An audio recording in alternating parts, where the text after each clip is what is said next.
Listen to this lead melody and tell me what kind of movement you can hear.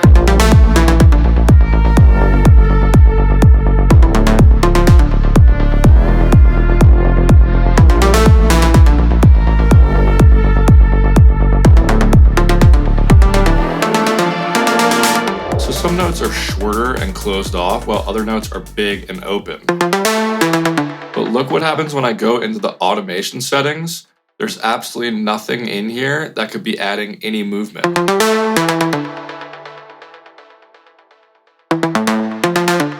So how is that even possible? Well, let me show you the best way to have complete control over the emotion of your synths. So here's the original synth sound I'm using.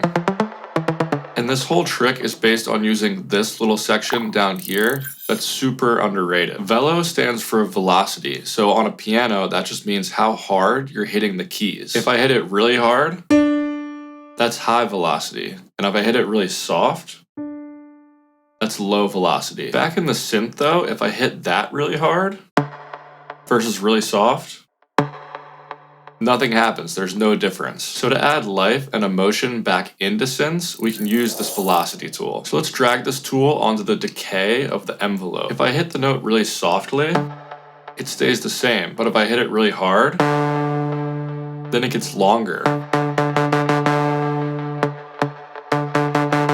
And the benefit of having this tool in a synth as opposed to a real instrument like a piano is you can get way more creative with it. You can drag this tool to anything you want in the synth. You can drag it to the pan, you could drag it to literally any knob in the entire synth. So this sound is broken up into the main part, and then this wide layer that's more detuned.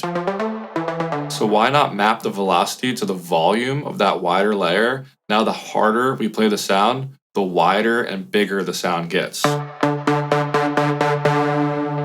And to open it up even more, we can go into the filter that's in the effects section. We can drag the velocity onto the cutoff of that filter.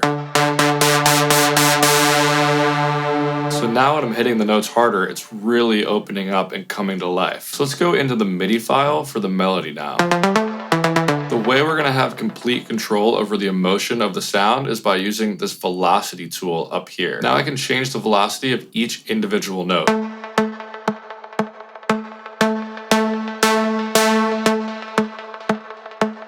And this is going to give us even more control than automation, because look how precise we can get doing it on each individual note. Here's the original melody that I showed you at the beginning of the video. You can see all the different colors representing the different velocities I'm using. If I never used this technique, it would sound like this. But listen to how much more emotion it has now.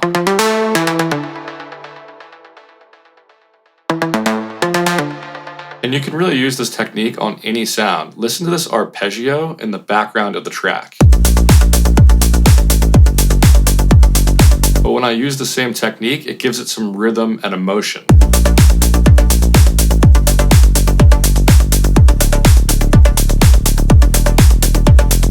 And I'm really just scratching the surface of what you can do with this tool, because you can use it to control any knob in the synth. You can get super creative with it. All the sounds in this video are from my Modern Synths pack and my House Drums pack, which you can get at bigzsounds.com. And let me know what you think of this track. Peace.